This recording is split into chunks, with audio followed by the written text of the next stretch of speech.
का जन्म हुआ था और एक श्राप के कारण हुआ था। राजा दक्ष के घर में जन्म लेने तक पहले यह इंद्र लोक की दो अप्सराएं थी। अप्सरा क्या होता है? अप्सरा इंद्र लोक की, स्वर्ग लोक की एक जाति का नाम है। जैसे मनुष्य की जाति होती है, पशु एक जाति है, पक्षी एक जाति है, तो अपन बना रखी है। यू ब्राह्मण है, यू जाट है, यू बानिया है, यू खाती है, यू लुहार है, यू सुनार है। अपनी एक ही जाति है, मनुष्य जाति। इसी प्रकार से इंद्र लोक की दो अप्सराएं थी वो, और अप्सराओं का क्या काम होता था? स्वर्ग लोक में नाचने का काम होता था, नर्तकियां थी वो। और जो गंधर्व लोग होते थे वो गाने बजाने का काम करा करते। तो उन नर्तकियों से संगीत में कोई गलती हो जाए, भूल हो जाए, इंद्र भगवान उनकी गलती से नाराज हो जाए, क्रोध में के दोनों को श्राप दे दिया, बस तुम्हारे को मृत लोगों को जन्म लेना पड़ेगा। कह दो जय माता की। जय माता की। तो कहाँ जन्म हो गया? राजा दक्ष के घर में। बड़ी का नाम था तारा, छोटी का नाम था रुक्मण। बड़ी के धार्मिक विचार थे, छोटी का स्वभाव चंचल था। जो बड़ी बहन थी तारा, वह एकादशी का व्रत रखा करती। छोटी बहन रुक्मण को भी सलाह दे दी, रुक्मण मेरे कहने तय पर तू भी शुरू कर दे। बड़ा धर्म का काम है, बड़ा पुण्य का काम है, तेरा भी कल्याण हो जाएगा, उद्धार हो जाएगा, जीवन सफल हो जाएगा। क्या तो जय माता। जय माता। अब कह तो दिया तारा ने, मन में एक विचार आया, भाई रुक्मण का तो स्वभाव बड़ा चंचल है। उसकी क्या आदत थी? सुबह उठना, चाय पीनी, नाश्ता करना, सखियों के साथ खेलने कूदने जाना, चले जाना। क्या तो जय माता। पर रुक्मण पर भूख सहन नहीं होगी। उसने मन में एक विचार किया, भाई इसको कुछ पैसे दे दूं, इसको बाजार में एक आधा अक्षर था भी कहता करो, बाजार में बेच दूं, बाजार में बेच दूं, लो बोलिया करो। एक तो नींद नहीं आओगी और फिर कथा भी सुन में आती होगी। क्या तो जय माता। जय माता। रुक्मण को तारा ने क्या दे दिए? पैसे से। क्या दे दिए? पैसे। पैसे दे दिए। कहाँ भेज दिया? बाजार में। शहर में। कौन से शहर में? पानीपत है। थारा भी मतलब डबी सारे प्रकार हो रहा है। क्या दो जय माता। जय माता। बाजार में पहुंच गई। कौन पहुंच गई? कौन पहुंच गई बाजार में? रुक्मण। बाजार का रौनक मेला देखा। भाई बाजार में कोई फल वाला अपने फल बेचना ही रहता, सब्जी वाला सब्जी बेचना ही रहता। बस जिसकी मिठाई की दुकान थी वो अपना मिठाई की दुकान पे बैठा था। जिसका जो भी काम था, जो भी दुकानदार थी, सब अपना अपना काम में लग रहे थे। इस बाजार में हर प्रकार का आदमी हुए है। एक आदमी बीच बाजार में मांस पकाने का काम, बेचने का काम क्या करता। अब कहते विनाश काले विपरीत बुद्धि। जब इंसान की बुद्धि भ्रष्ट हो ना, वो उल्टे सीधे काम करना है। रुक्मण की बुद्धि भ्रष्ट होगी। उनाजी प्रकार की मैं काई सुगंध आई, मन में विचार करया, भाई जो भी पकवान बनने लग रहा है, जो भी व्यंजन तैयार होने लग रहा है, जब इसकी महक इतनी बढ़िया है, सुगंध इतनी बढ़िया है, तो खान में तो और भी बढ़िया लगेगी। यानी जिस तरफ आदमी मछली के पकोड़े तलन लग रहा था, बनाने लग रहा था, वह उसी तरफ चली गई, जो बुद्धि भ्रष्ट हो रही थी। क्या दो जय माता। जय माता। वहां जाकर के पैसों से मछली के पकोड़े लेके खा लिए। वापिस घर आ गई। तारा ने देखा वो रुक्मण तो खाली हाथ गए। पापा बच्चे तो पैसे दे दिया, उस दुकान पे भेज दिया, ले भाई सामान लेना है। और जो खाली हाथ खड़ा हो जाए, अपने शामी पूछा तो गया था, पीछे आगे गिरा तुम्हें, और इधर सामान मंगवा था, सामान नहीं लिया तो गिलास तो लेवाएंगे उसकी। क्या तो जय माता। जय माता। पूछा तारा ने रुक्मण, तेरे को पैसे दिए थे फल मंगवाने के लिए, और फल तू लेकर नहीं आई, पैसे कहाँ पे खर्च कर दिए। क्या दो जय माता। जय माता दी। सत्यु का टेम था, रुक्मन ने भी झूठ नहीं बोली। अग बहन बने तो पैसों से मछली के पकौड़े लेके खा लिए। जैसे ही तारा ने बात सुनी, तारा एकदम गुस्से से लाल होगी, सो पर पैरा चला गया और तारा के मुख से रुक्मन के लिए एक श्राप निकली। अगर रखकर व्रत एकादशी का तूने खाया मांस, जन्म जन्म में होगा तेरा नीच घरों में वास। वास। क्या तो जय माता। जय माता दी। कहा कि रुक्मन ने कहा तो एकादशी का व्रत इतना धर्म का काम, इतना पुण्य का काम। भाई एकादशी के दिन तो इंसान कोशिश करता है एक अन्न का दाना तक उसके मुंह में ना जा पावे। और तन मांस का सेवन कर लिया, तन तो नीच से नीच सुनने में ना चाहिए था, तन तो छिपकली होना चाहिए था। क्यों होना चाहिए था? छिपकली। छिपकली, ताकि जिंदगी भर तू कीड़े मकोड़े खाती रहे। गिरे और फिर भी तेरा पेट ना भरे। अब श्राप मिल गया, श्राप तो अटल था। रुक्मन ने भी बड़ी बहन के सामने हाथ जोड़ लिए। एक बहन मैं मानती हूँ मेरे से बहुत बड़ी गलती होगी, और तू तो माँ की भक्ति करे, माता रानी का ध्यान लगा, माता प्रार्थना करे, और कौन कोई ऐसा तरीका पूछ, ऐसा उपाय पूछो माँ से कि मेरे को इस पाप से छुटकारा मिल जाए। मिल जाए। क्या तो जय माता। जय माता दी। तारा ने माता रानी के सामने हाथ जोड़े, प्रार्थना करी कि माता जी मेरी बहन पे इस प्रकार से कि अपराध हो गया है, और आप अपने भक्तों की गलतियों को माफ करने वाली हो, भक्तों का मंगल करती हो, आप भक्तों के संकट हरती हो। तो माता जी हमारे को भी कोई रास्ता बताओ, ताकि मेरी बहन को इस पाप से मुक्ति मिल जाए। इस पाप का छुटकारा मिल जाए। क्या दो जय माता। जय माता दी। माता रानी का ध्यान लगाया, आकाशवाणी हुई, क्योंकि पहले देवी देवताओं की आवाज जब सुनी जा करती आकाश मार्ग से सुनी जा करती। अब जब नाट्य वगैरह देखा आकाशवाणी हुई, आकाशवाणी हुई और माता जी की आवाज सुनाई दी। अब तारा ये रुक्मन का श्राप उतरेगा द्वापर युग में। कौन से युग में? द्वापर युग में। द्वापर युग में क्या होगा?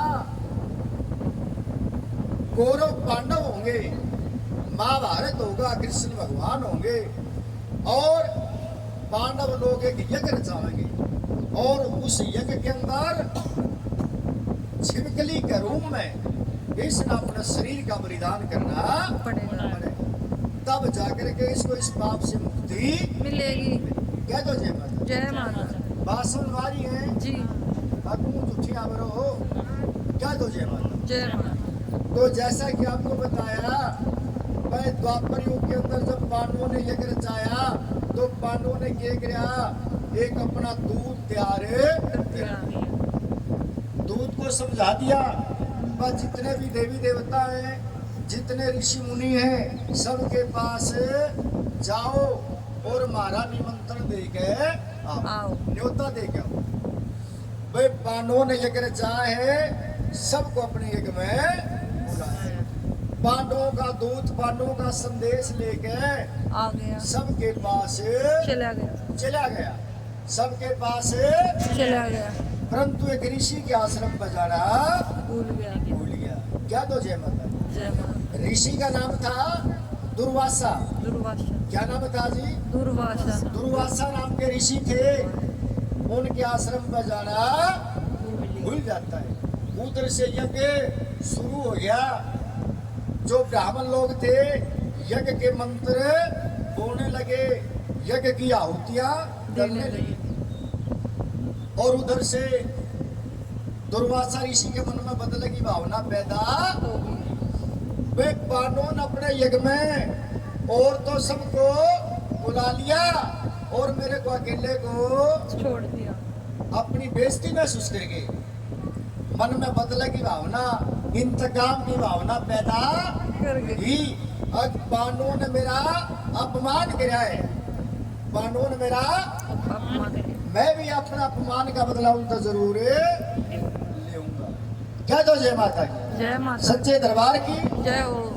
बताते भक्तों, दुर्वासा ऋषि ने शंकर भगवान की घोर तपस्या करी करी थी और उनकी भक्ति से प्रसन्न हुए शंकर भगवान और खुश होकर के दुर्वासा ऋषि को एक वरदान दे रखा था। शंकर भगवान ने एक वरदान दे वरदान दे रखा था। क्या वरदान दे रखा था? वह दुर्वासा ऋषि अपनी मर्जी से कोई भी रूप धारण कर सकते कर सकते थे। उस वरदान का, उस शक्ति का फायदा उठाया उनने। क्या फायदा उठाया? दुर्वासा ऋषि ने अपना रूप बदल लिया, अपना भेष बदल लिया, अपना बाड़ा बदल लिया, अपना आकार बदल लिया।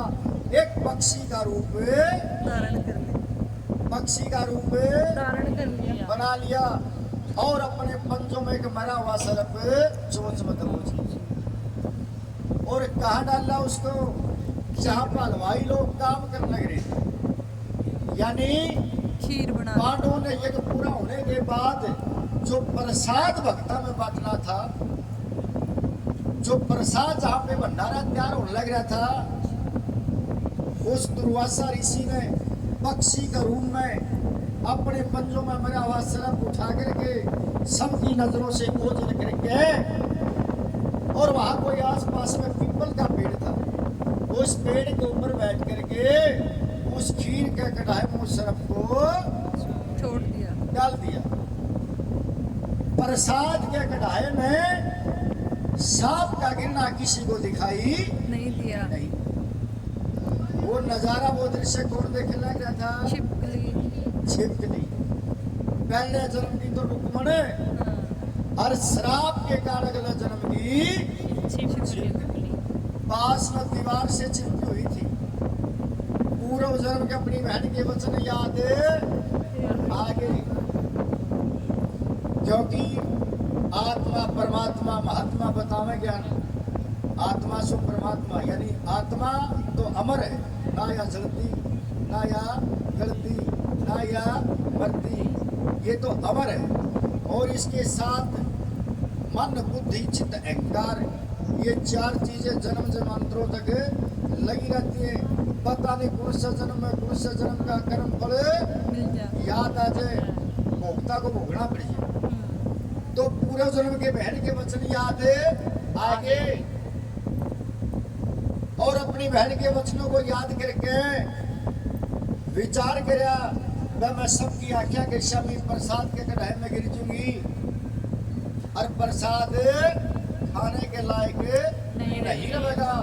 भगत इसने उठा के कहीं दूर जंगल बियाबान में ले जाएंगे, यानी मेरी वजह से सबकी जान बच जाएगी। बच जाएगी। क्या तो जय माता दी। जय माता। ऐसी बातों का विचार करया, सबकी आंखों के सामने वो छिपकली ने भी प्रसाद के कढ़ाई में छलांग लगाई। भक्ता ने देखा भाई प्रसाद जहरीला हो गया है, भंडारा खाने के लायक नहीं रहा है।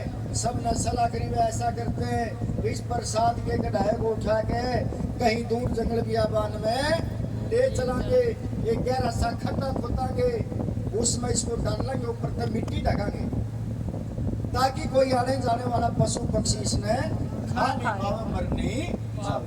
क्या तो जय माता। जय माता दी। सोनाला की भी बोल दो जय माता दी। माता जी आग लगी। क्या तो जय माता। जय माता दी।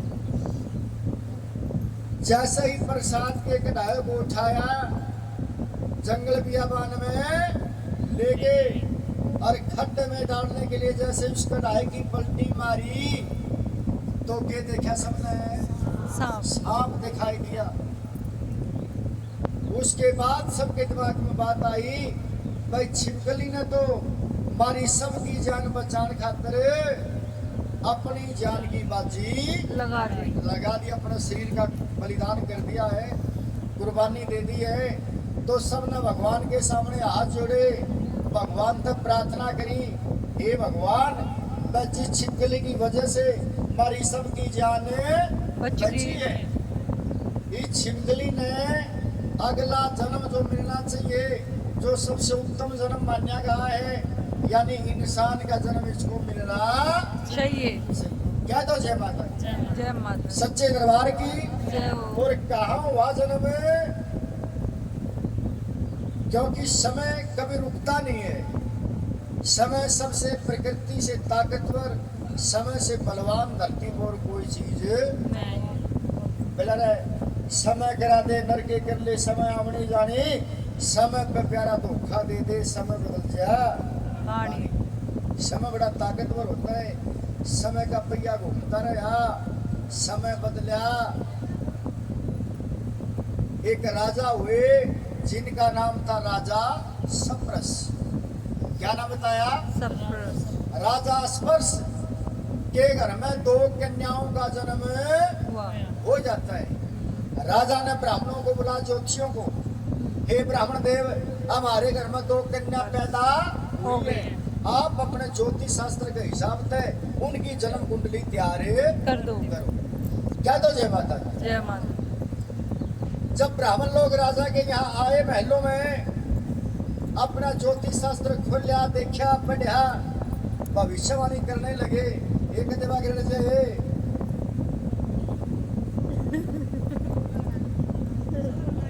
बात याद है कि सोगी लोग तो गिर नहीं जाएगा। क्या तो जय माता दी। जय माता दी।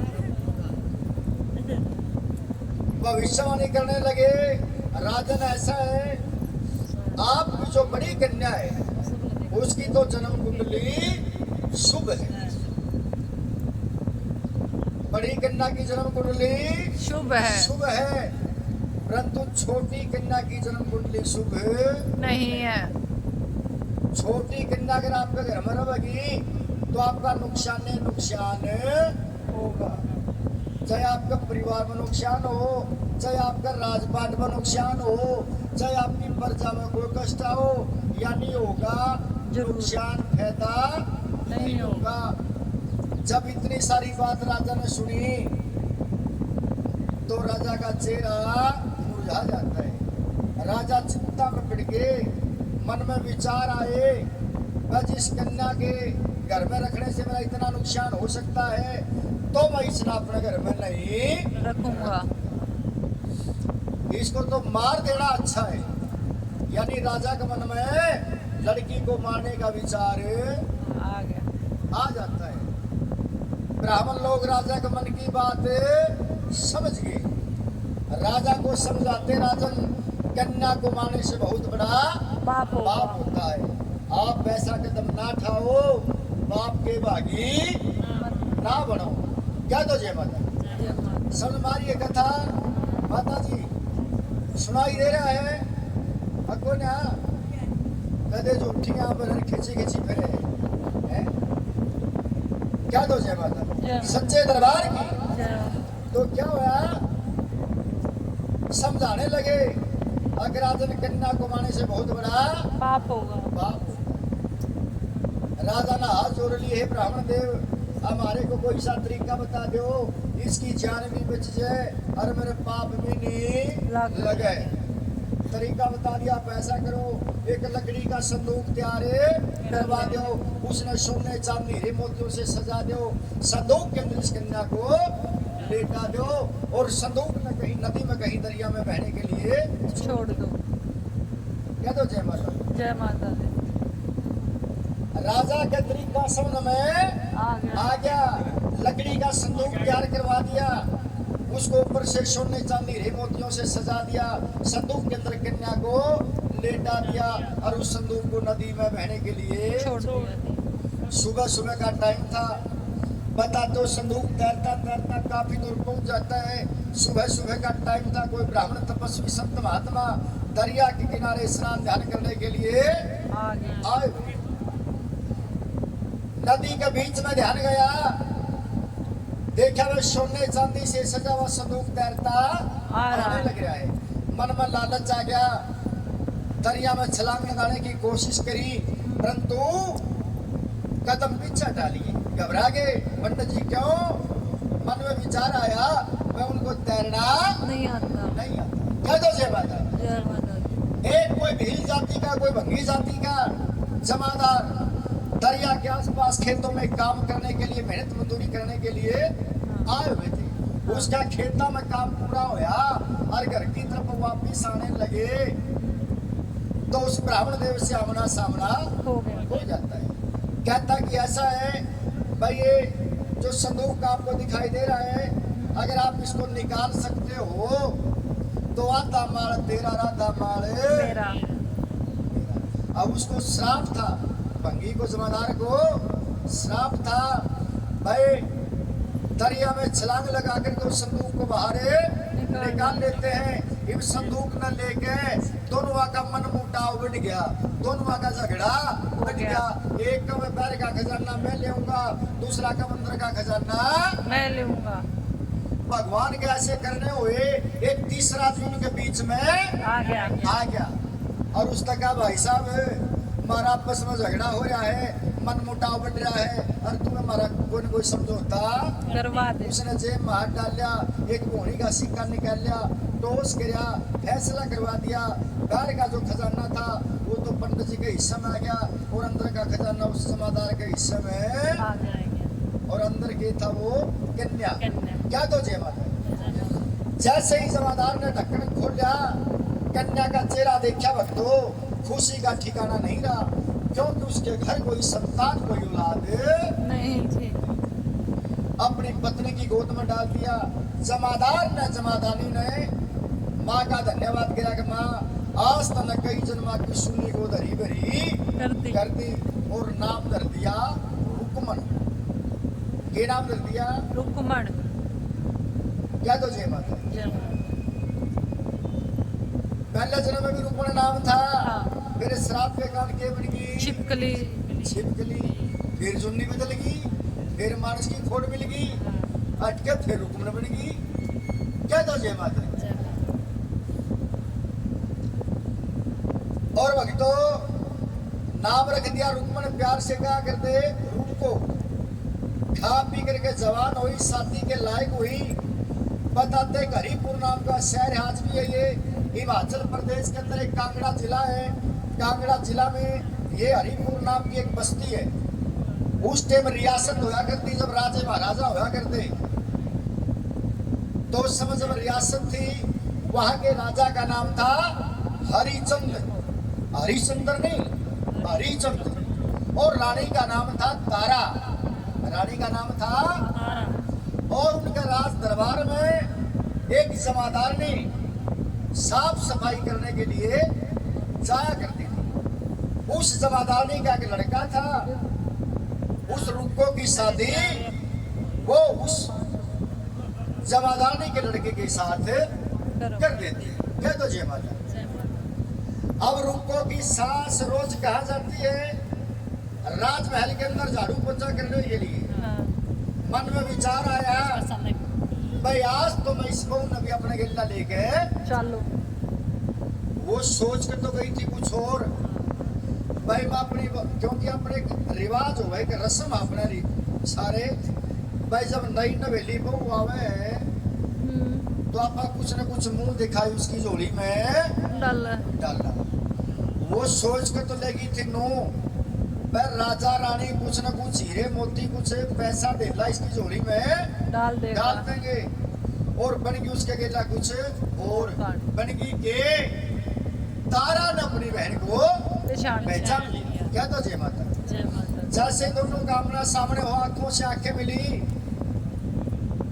रुको को आवाज लगाई, अपने पास में बुला, समझा कर रुको तेरे को पता नहीं है, मेरे को तेरे तीनों जन्मों का पता है, ज्ञान है।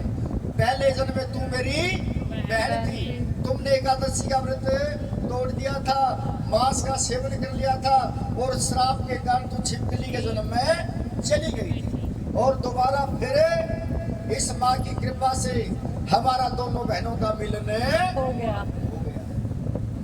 और वही राजमहल में एक माँ का मंदिर था, माँ का भवन था, तारा रानी माँ की भक्ति करती थी। उसने रुक्को को भी सलाह दी, अब रुक्को इस माँ के दरबार से कभी कोई खाली नहीं जाता। भाई इसके घर में देर हो सकती परंतु देर नहीं है, तो मांग ले जो भी माँ से मांगना है। तो बताते रुको न उस टाइम में 1 टके की अरदास लगाई थी। 1 टके की अरदास जो दूसरी ने बोली है ना।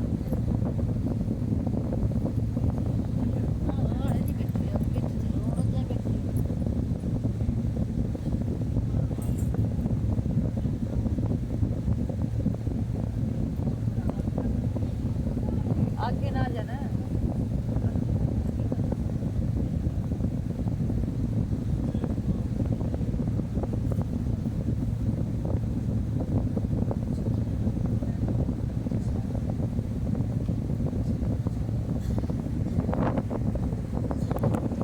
क्या तो जय माता।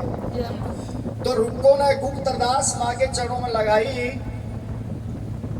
ये गुप्त अरदास है, किसी माता जी बहन जी की इच्छा हो तो हमारा आपको बताने का फर्ज है, कोई शर्म की बात नहीं है।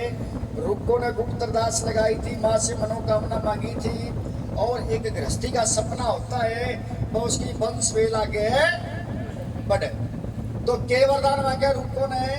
बेटे का वरदान मांगे माँ से मांगा और माँ की कृपा हुई। ठीक 1 साल के अंदर रुको के घर एक सुंदर बेटे का जन्म हो गया। हो जाता है। क्या तो जय माता। जय जोरदार तालियां बजाएंगे जिससे जी लग रहा था ना, जागन ठीक हो जाओगा। क्या तो जय माता। जय माता। जब लड़का 5-6 साल का होया तो वो बीमार हो जाता, बुखार हो जाता है और 5वें-6वें दिन उसको चेचक यानी माता निकल आती। लोकल भाषा में किसना पा माता का माता निकला। अब संतान बीमार होती है, बच्चे बीमार होते हैं तो माँ बाप बड़े परेशान हो जाते हैं। रुको ने चिंता होगी, तारा रानी के पास गई, कहा कि महारानी मेरा बेटा बीमार हो गया। तारा ने कहा कि रुको जरूर तेरे तक कोई न कोई छोटी मोटी गलती हुई। अब गलती क्यों हुई थी? जब उसने गुप्त अरदास लगाई थी, बेटे का वरदान मांगा था, माँ ने तो उसकी इच्छा पूरी कर दी, परंतु मन मन में रुको ने माँ को एक वचन दे रखा था। वचना में बंध रही थी क्या? अगर माँ अगर मेरा घर बेटा पैदा होगा तो मैं अपना घर तेरे नाम का जागरण और वो काम उसका पूरा नहीं हो गया। गलती का एहसास हो गया। तारा रानी से प्रार्थना करी, अगर महारानी मैं अपनी गलती की माफी माँ से मांगना चाहती हूँ, अपने घर माँ का जागरण करवाना चाहती हूँ, परंतु मेरे को विधि विधान का पता नहीं है। मैं माँ का जागरण करवाने के लिए सबसे पहले क्या करना होता है? तो तारा ने समझा सबसे पहले माँ के नाम के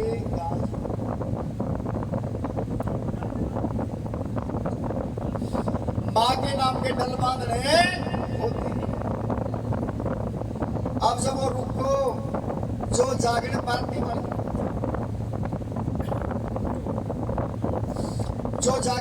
वाले थे या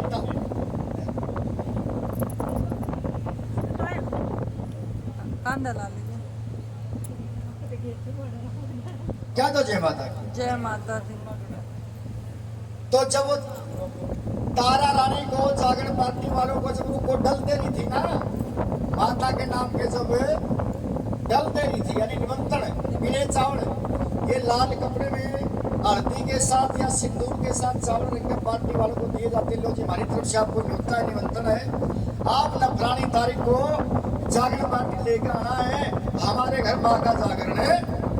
क्या तो जय माता। जय माता। जब माता के डल दे रही थी उनको, पास में कोई चुगलखोर आदमी उनको सुन रहा था, देख रहा था। जब जगाते की सलाह हो रही थी ना, सारी बात सुन के और राजा का के बता दी लगा दी, राजा के कान भर दिए। अगर महाराज आज रात को तुम्हारी रानी तारा बगियों के घर रुको के घर जाएगी और तुम्हारा धर्म भ्रष्ट करेगी। क्या तो जय माता। राजा ने भी बहाना बना लिया, तलवार के साथ उनको पर्चियां लगवा के नमक मिर्च की पट्टी बंधवा के महलों में आए, ताकि पूरी रात दर्द के मारे राजा को नींद ना आवे, रानी उनकी सेवा में रहे, रुको का घर ना जा पाए। क्या तो जय माता। अब राजा ने तो बहाना बना रखा था। जैसे महलों में आए, सारा नजारा देखा, रानी से कहा कि रानी आज पूरी रात तुमने कहीं नहीं जाना है, क्या तो जय माता की। जय माता दी।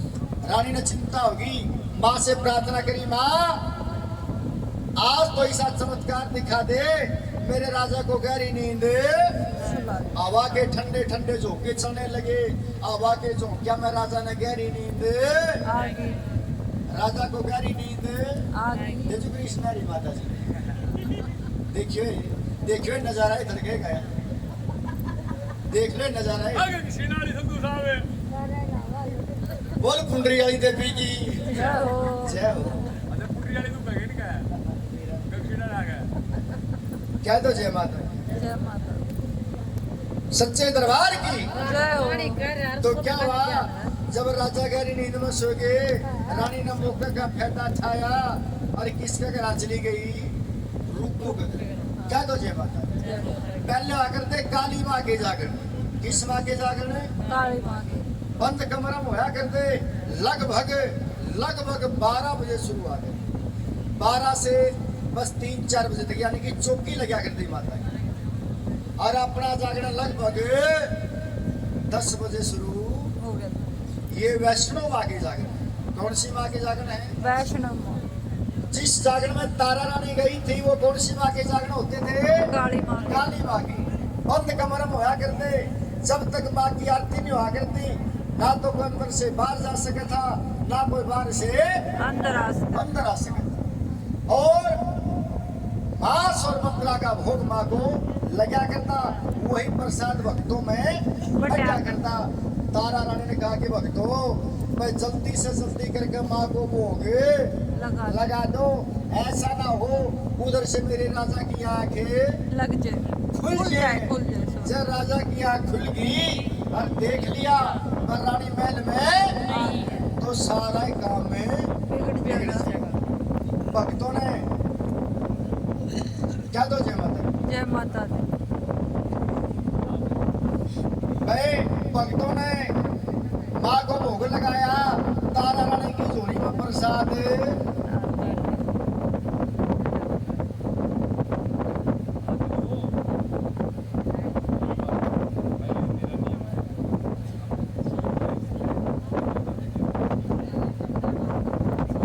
क्या दो जय माता दी। जय माता दी। और भक्तों ये भोन आरतो करा करे, उधर से राजा की आंखें, लग गई। राजा की आंखें खुल गई। रानी खुल गई।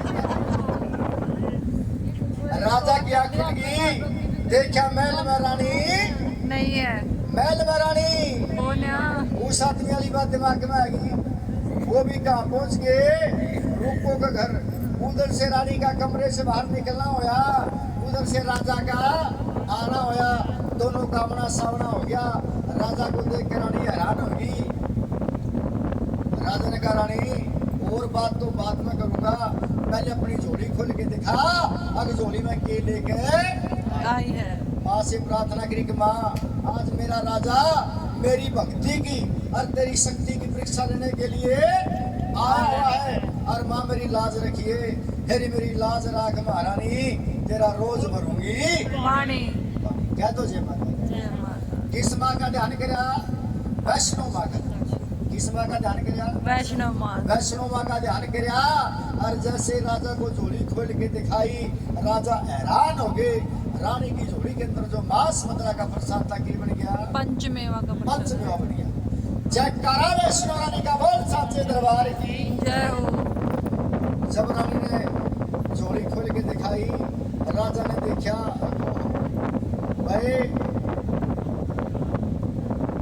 उस माँ के तो दर्शन मैं भी करूं जिस माँ ने मांस मुद्रा का पंचमेवा बना दिया, मेवा मिष्ठान बना दी रानी, मैं भी उस माँ के दर्शन करना चाहूंगा। अब राजा जी आपके बस की बात नहीं है। माँ के दर्शन करने इतने आसान नहीं है, तलवार की धार पर चढ़ना पड़ेगा, बड़ी परीक्षा देनी पड़ेगी।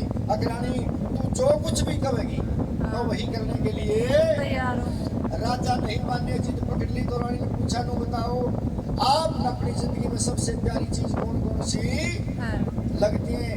राजा ने कहा एक तो मेरी प्यारी चीज है मेरा नीला घोड़ा। घोड़ा। अब राजा महाराजाओं को घोड़े प्यारे क्यों होते थे? क्योंकि पहले आकर थी लड़ाई, हाँ। युद्ध होया करते, और राजा का जो घोड़ा होता था वो उसको युद्ध में लड़ाई में जिता के क्या करते, इसलिए उनको अपने घोड़े प्यारे होते थे। कहा अगर मेरा प्यारा घोड़ा है तो ऐसा करो महाराज, मैं चाहता हूँ कि आप अपने घोड़े के शीश को गर्दन को काट करके मेरे सामने पेश कर। राजा अस्त्र में जाते हैं, 92 से नंगी तलवार निकाल करके घोड़े की गर्दन को काट करके रानी के सामने पेश करने के लिए रानी तने में जो काम सौंपा था मैंने अपना काम पूरा कर दिया। अब ऐसा करो, ईशन तो हमने कुंड में डाल दो, गर्दन न तो हमने कुंड में डाल दो। अरे नू बताओ दूसरी प्यारी चीज आपकी क्या है? जैसे दूसरी के बारे में पूछा, राजा का शोक में पारा गया कि रानी कहीं तुम्हारे बेटे की बात तो नहीं कर रही है? कहा जी आपने मेरा इशारा सही समझा है, अगर माँ का जलवा देखना है, जो सलूक जो व्यवहार आपने अपने घोड़े के साथ किया है वही बर्ताव अपने बेटे के साथ करना चाहिए। पड़ेगा। कह दो जय माता। जय माता। राजा अपने बेटे को आवाज लगाते, पिताजी की आवाज को सुनकर के लड़का महलों से निकलता हुआ पौड़ियों से दौड़ता जैसे नीचे आता है, राजा पत्थर दिल बना लेते हैं, 92 से नंगी तलवार निकाल करके अपने बच्चे के शीश को धड़ से अलग कर देते हैं, रानी के सामने पेश कर दे। रानी दूसरा काम भी मैंने अपना पूरा कर दिया और रानी सब कुछ मेरा बर्बाद करवा दिया। वह जब एक पिता ने अपने हाथ से अपने पुत्र का कत्ल कर दिया, इससे बड़ा और नीच काम क्या हो सकता है? और माँ के दर्शन नहीं लग भी नहीं। रानी सब कुछ बर्बाद करवा दिया और दर्शना की तो एक झलक भी नहीं दिखी मैंने। अगर राजा जी दर्शन तो आपको होंगे, फिर थोड़ा सा काम और कर दो कि क्या रानी करने के लिए कुछ नहीं बचा है, परंतु बता मैं वो भी कर दूंगा। अगर ऐसा करो, इसके छोटे छोटे टुकड़े इस खोपड़ी के छोटे छोटे टुकड़े करो, इनको पतीले में डाल लो, चूल्हे के ऊपर रखो, रजाओ पकाओ, इनका भोग तैयार है। कर दो। रानी यू काम मेरा नहीं है, तू तो मेरे को चूल्हे चौके का काम है, कर दिया। और चूल्हे चौके का काम घर में किनका हुआ है? औरतों का होता है ना। वहां पर रानी को मजबूर कर दिया। रानी ने तलवार के साथ बांस के छोटे छोटे टुकड़े कर दिए, उनको पतीले में डाल दिया, पतीले को चूल्हे के ऊपर रख दिया। अब उसको पकाने के लिए क्या चाहिए थी? क्या चाहिए पकाने खातिर? आग। क्या चाहिए? और आग लाने का काम कौन गिरा करे? लुगाइया कोई बता। आग लाने का काम कौन करे? लुगाई। जैसे रानी चूल्हे के पास गई, माचिस के साथ अग्नि सुलगाने की कोशिश करी, राजा ने रानी का हाथ पकड़ लिया। अगर रानी ऐसे नहीं, जब तक अपनी माँ की शक्ति पर इतना विश्वास है तो चूल्हे के अंदर आग भी अपने आप जलनी। किस माँ का ध्यान करिया? वैष्णो माता। ज्वाला माँ का। किस माँ का ध्यान करिया जी? ज्वाला माँ। एक बार सभी दोनों हाथ उठा करके ज्वाला माँ का जयकारा बोलेंगे। जयकारा ज्वाला माई का, बोल सच्चे दरबार की। जैसे ज्वाला माँ का ध्यान किया, चूल्हे के बीच में साक्षात ज्वाला माँ प्रकट होगी। आग की लपटें उठने लगी, आग की लपटों में मांस पकड़ के तैयार हो गया। रानी ने कहा कि इसने 5 कटोरिया में दाल दे। कितने भोग तैयार कर दो? 5।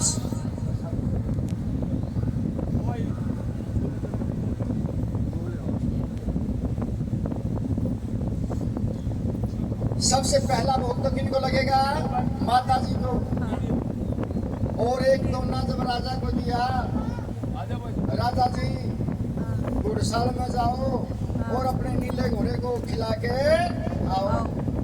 अब राजा जी घुड़साल में गए, ये चमत्कार देखा, उनका नीला घोड़ा अपने खूंटे से बंधा हुआ है और हरी हरी घास खा रहा है। देख तो लिया राजा ने, परंतु पेटा नहीं भरा।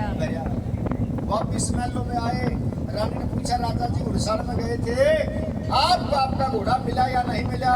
रानी घोड़ा तो मिल गया, मेरे मन में संतुष्टि नहीं हुई कि कैसे तू बहुत तेज बुद्धि की औरत है, हो सके है तन उसे नस्ल का, उसे रंग रूप का, उसे कद का ठीका और उतने रबिया का कोई दूसरा गुणा कहते हैं बतवा दिया हो। अगर नहीं राजा जी मैंने आपके साथ कोई धोखा नहीं करा है, अगर आपको घोड़े वाली बात झूठी लग रही है तो एक बार मेरे कहने से अपने बेटे को आवाज लगाओ। क्या तो जय माता की। जय माता। ये बड़ी की बात है तो हलवा तैयार है गर्मा गर्म, अपनी पत्नी से बात आ गया देखा कि दोबारा जय हो।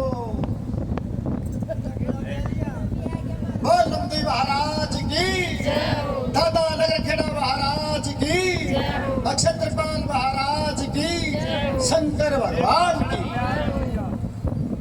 क्या बात है, क्या तो जय माता की। और भक्तों जैसे बेटे को पुकारा, पिताजी की आवाज लड़के ने सुनी, महलों से निकलता हुआ, पौड़ियों से दौड़ता हुआ, खिलखिलाता हुआ नीचे आता है और अपने पिताजी के गले से वो लड़का लग जाता है। राजा ने पूछा, रे बेटे अरे तू कहाँ पे गया हुआ था, मेरे को तेरी बड़ी चिंता। अब लड़के ने क्या जवाब दिया, पिताजी मेरे को तो शेर पर सवार आई थी कन्या रूप में साक्षात देवी माँ दुर्गा माँ, वो अपने गिल्ला लेके गई थी और वो अपने के साथ में लेके गई थी। मेरे को पता नहीं कितनी बड़ी बड़ी बढ़िया चीजें खिलाई पिलाई और वापस वही माँ मेरे को महल में छोड़ के चली गई है। क्या दो जय माता की। जय माता। बोलो दुर्गा भवानी मैया की। जय हो। जब ये सारा नजारा राजा ने देखा भक्तों, तो राजा ने रानी के सामने आते, जोड़ दिए। राजा ने रानी के सामने आते जोड़ लिए। जोड़ लिए। रानी ने हाथ जोड़। किसका के राजा ने रानी क्या आई किया? नीड से की। राजा ने रानी क्या तो राजा बोल ने। लेता है। क्या दो जय माता। जय माता। अग्राणी आज मैं तेरी भक्ति से बड़ा बहुत प्रसन्न हूँ, तू भी सच्ची है, तेरी भक्ति भी सच्ची है और इस माँ की शक्ति भी। सच्ची। ये जो भक्ति का शक्ति का खेल तुमने मेरे को खिलाया, इस खेल में रानी मैं तो हार गया और तू जीत गई। क्या दो जय माता की। जय माता। तो भक्तों राजा को संसार से विराग हो जाता है, राजपाट अपने बेटे के नाम कर देते हैं और बाकी की सारी जिंदगी राजा एक देवी माँ के मंदिर में गुजार देते हैं। और रानी से कहते कि रानी मांग ले जो कुछ मांगना हो। रानी से कहा मांग ले जो कुछ मांगना हो। रानी ने कहा राजा जी हूँ तो इस माँ की देई हुई, अपने घर में किसी चीज की कोई कमी नहीं है। फिर भी आप देना चाहो तो मैं एक चीज मांगती हूँ सिर्फ, अपने लिए नहीं पूरी नगरी के लिए, सभी भक्तों के लिए। अपना जो हरिपुर नाम का शहर है, अपना जो हरिपुर नाम का शहर है, उस शहर के बाहर एक माँ के नाम का ऐसा मंदिर बनवा दो, ऐसा भवन बनवा दो जिसके अंदर चाहे कोई किसी जाति का हो, किसी धर्म का हो, किसी रंग रूप का हो, चाहे कोई अमीर हो चाहे कोई गरीब हो, हर प्रकार का भगत उस माँ के मंदिर में आ जा सके और माँ का पूजा पाठ कर सके। माँ का पूजा पाठ कर सके। माँ की आरती वंदना कर सके। माँ की आरती वंदना कर सके। कर सके। क्या दो जय माता। जय माता। तो बचिया थी तारा और रुक्मण की प्राप्त। कथा कीर्तन समझ में आई और ना आई वह थम जानो और थारा दीन ईमान जाने। बता तो दो थोड़ी नहीं सुन पाई कोई नहीं आगे। आई, थोड़ी नहीं तो आई होगी, सारी नहीं तो। और वे तो बात सुन लो, तड़के तड़का टेम करवाइयो ना, चाहे आई हो और चाहे ना आई हो, ये भटके तो मेरे पकड़ ही जाती है। मेरा तो इसमें हिटवा बैठ लिया, कथा ठीक होगी। वे बोलिया करो हमारा भी बेटा भरेगा, जगराता ठीक हो गया, वजन बढ़िया थे, हाँ। पेट बढ़िया थी, हाँ। चाकी बढ़िया थी, बढ़िया थी। कथा भी काम चलाओ ठीक होगी। तो सभी माँ के नाम की तारीफ जाएंगे।